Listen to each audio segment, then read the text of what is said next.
उफ पापा जी, आपने पूरा घर ही गंदा कर दिया। अभी अभी राधा ने पोछा मारा था और आपने चप्पलों के निशान छोड़ दिए। थोड़ी तो समझ होनी चाहिए आपको, आप बच्चे तो है नहीं। बहू रिया के मुंह से ये शब्द सुनकर जगदीश जी हतप्रभ से खड़े रह गए। कैसे पुलिस की नौकरी में सिर्फ उनकी एक आवाज बड़े से बड़े मुजरिमों को हिलाकर रख देती थी, और आज उनकी बहू उन्हीं के घर में इतना सुना रही है। तभी पत्नी बिमला जी ने उन्हें सोफे पर बैठाते हुए कहा, कोई बात नहीं जी, बहू की बातों का क्या बुरा मानना, बस जुबान की तेज है, बाकी उसके मन में ऐसा कुछ नहीं है। जगदीश जी ने पत्नी की आंखों में देखा, जैसे पूछ रहे हो सच में, और फीकी सी हंसी उनके होठों पर तैर गई, लेकिन आंखों के कोर थोड़े से नम हो गए। सोफे पर बैठे बैठे ही सोचने लगे कितने जतन से इस घर को खड़ा किया था, एक एक तिनका अपने हिसाब से रखवाया था इस घरौंदे का, ताकि सेवा अवकाश के बाद पति पत्नी सुविधाओं के साथ आराम से रहेंगे। लेकिन आज सारी दुनिया उनके कमरे तक सिमट गई है। कमरे से बाहर निकलो तो कितना कुछ सुनना पड़ता था उन्हें। हॉल के अंदर फायर पिट बनवाया था कि ठंड के दिनों में वहां आग के सामने भुनी मूंगफलियां खाएंगे, लेकिन मजाल क्या कि बहू कभी सर्दी में आग जलाने दे।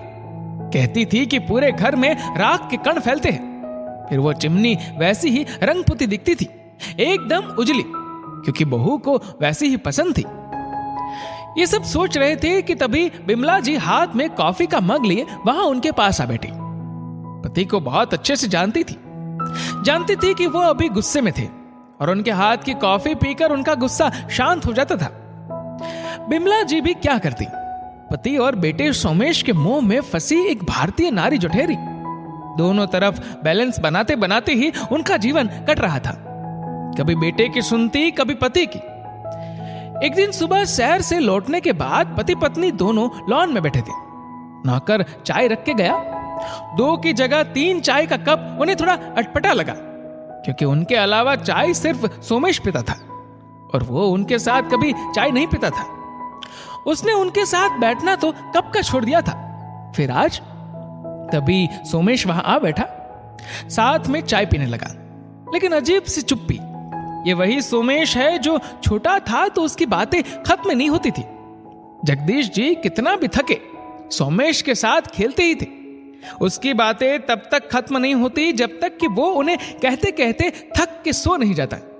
आज अजीब सी औपचारिकता ने अपनी जगह बना ली थी बेटे और पिता के बीच। तभी बिमला जी ने उस खामोशी को तोड़ा। सोमेश, अगले महीने ही तो रिया के भाई के बेटे की शादी है ना? हाँ माँ, उसी बारे में बात करने आया हूं। लड़के वाले इसी शहर के हैं और वो यहीं से शादी करना चाहते हैं। सो रिया का परिवार शादी के लिए ये घर चाहता है। वो हमारे घर से शादी करना चाहते हैं, इसलिए मैं चाहता हूं कि जब तक भीड़ भाड़ रहेगी घर में, तब तक आप दोनों दीदी के पास चले जाओ। आप दोनों को भी भीड़ भाड़ से असुविधा होगी, और दीदी भी इसी शहर में है, तो आप लोगों को कोई तकलीफ भी नहीं होगी। आप दोनों का कमरा भी उनके काम आ जाएगा। ये सुनकर जगदीश जी गुस्से से लाल हो गए, फिर भी अपने आवाज को संयमित करके बोले, बहू के घर वालों को दूसरा घर दिला दो किराए पर। 10-15 दिनों के लिए हम क्यों शिफ्ट हो कहीं? पापा, आप भी ना गजब करते हो। रिया के घर वाले हैं, हमारे इतने बड़े घर के रहते उनके लिए दूसरा घर देखे। अब रिया ने उनसे कह भी दिया है, अब आप लोग अपना देख लो, वो यहीं आएंगे। कहकर सोमेश एकदम से अंदर चला गया। अंदर से बहू रिया की आवाज भी आने लगी। लग रहा था कि वो सब कुछ सुन रही थी और उसे जगदीश जी की बात शायद अच्छी नहीं लगी थी। आज बिमला जी की आंखों से आंसू बह रहे थे और जगदीश जी ने उन्हें अपना कंधा दिया, जैसे कह रहे थे कि अभी मैं हूं, सब ठीक कर दूंगा। दूसरे दिन शाम जगदीश जी शहर से आई तो बिमला जी ने बताया कि बेटा, बहू और बच्चों के साथ छुट्टी बिताने अपने ससुराल गया और बिना बताए। जगदीश जी मुस्कुराने लगे और बोले, देख पगली, यही बच्चे होते जिनके लिए तू मुझसे लड़ती थी, जिनके लिए जाने कितनी रातें हमने जाग के बिता दी। आज वो हमारे घर से हमें ही जाने को कह रहे हैं। कोई बात नहीं, मैं भी इनका बाप हूं, कहकर अंदर चले गए। 1 हफ्ते बाद सोमेश परिवार के साथ लौटा तो दरवाजे पर ताला लगा था। चौकीदार बैठा उन्हें देखते ही उनके पास पहुंचा। एक चाबी सोमेश के हाथों में दी और एक चिट्ठी भी। चिट्ठी खोलकर पढ़ने लगा। वो खत जगदीश जी का था, सोमेश के नाम। सोमेश, मैं और तुम्हारी मां रामेश्वरम जा रहे हैं, 1 महीने बाद लौटेंगे। ये जो चाबी है तुम्हारे हाथ में, वो घर की चाबी नहीं है, वो एक दूसरे फ्लैट की चाबी है जिसमें तुम सभी का सामान रखवा दिया है। वो फ्लैट मैंने बहुत पहले खरीदा था, तुम्हें नहीं बताया था। पोश इलाके में है, तुम लोगों के लिए अच्छा है। अगर अच्छा ना लगे तो अपने हिसाब से घर ले लेना। ये घर मेरा और तुम्हारी मां का है और हमारा ही रहेगा। इसमें से हमें कोई नहीं निकाल सकता। अभी तक सब कुछ बर्दाश्त करता रहा था क्योंकि तुम्हारी मां खुश रहे, लेकिन अब तुम्हारी बातों से उसकी आंखों में आंसू आए, ये मैं बर्दाश्त नहीं कर सकता। ये हमारा सपनों का घर है जिसमें हम अपने बच्चों और नाती पोतों के साथ रहना चाहते थे, लेकिन शायद ईश्वर को यह मंजूर नहीं था और तुम लोगों को हमारा साथ पसंद नहीं था। वो घर मेरे और मां की तरफ से तुम लोगों के लिए आशीर्वाद स्वरूप है। इच्छा होगी तो रखना, वरना वापस कर देना। माता पिता होने के नाते हम अपना आत्मसम्मान नहीं खो सकते।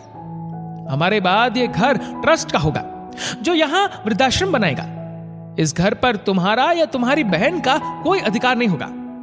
मैंने ये बात तुम्हारी बहन को भी बता दी है और वो मेरे इस फैसले से खुश है। उम्मीद है तुम भी होगी। तुम सब खुश रहो, तुम्हारा पिता। खत खत्म होते ही सोमेश जड़ हो चुका था। आंखों में आंसू थे, लेकिन यह पता नहीं कि वो आंसू पश्चाताप के थे या बड़े से घर को खोने का, या फिर इस एहसास के टूटने का कि पिता की जायदाद अंत में बेटे की होती है।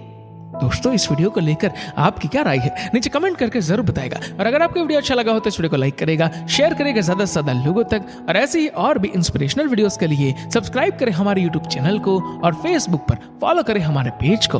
धन्यवाद।